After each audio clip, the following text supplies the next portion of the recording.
আছে।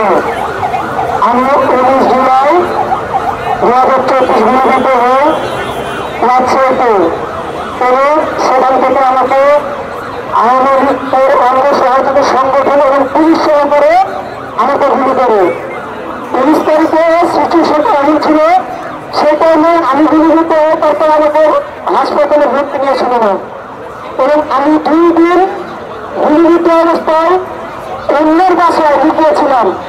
2 দিন পরে আমি রাজশাহী মেডিকেল কলেজে ভর্তি হই এবং আমার গুলিটা বের করতে সক্ষম হয়নি তারা। আমার মাঝেতে এখনো গুলি আছে এবং সেখানে পুলিশ আইনের সব আমাকে প্রতিহত করে। মূল কথা হলো আজ 1 বছর হয়ে যাচ্ছে আমরা এখানে যারা আছি সবাই জোড়া যোদ্ধা, তারা কিন্তু আমরা নিজের স্বার্থ যুদ্ধ করিনি, আমরা দেশের জনগণের স্বার্থ যুদ্ধ করছি। চুলাই আমাদের একাকিত্ব না, এখানে দিনমজুর, শ্রমিক, কৃষক, রিক্সা চালক, তাঁতি জেলে সবাই কিন্তু সম্পত্তি ছিল। সঙ্গে আমাদের ভাই বোনেরা মারা অনেক সহযোগিতা করেছে আমাদেরকে। কিন্তু আজকে আমরা তো দুঃখ বলতে হয় যে 1 বছর পর আমরা কি দেখছি, আমাদের রক্ত নিয়ে আমরা যারাকে বিশ্বাস করে ওই সংসদ ভবনে বসেছিলেন তারা আমাদের রক্ত নিয়ে খেলাধুলা করছে এবং আমাদের রক্তকে বিক্রি করছে অলরেডি।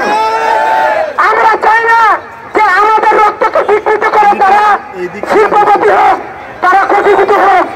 আমাদের যারা জুলাই যোদ্ধা ভাই আছে তাদের এখনো হাসপাতালে বিছানায় কাতরাচ্ছে ভাই, কারণ কেউ 2 হাত নিয়ে মৃত্যুবরণ করছে।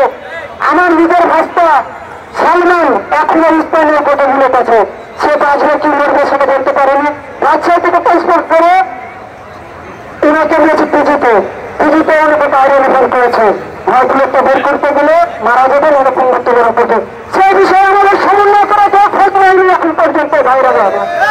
তাই আমি বলতে চাই, আমি সংক্ষিপ্ত করছি আমার বক্তব্যে, আমি বলতে চাই আমাদের জুলাই সনদ অবিলম্বে দিতে হবে।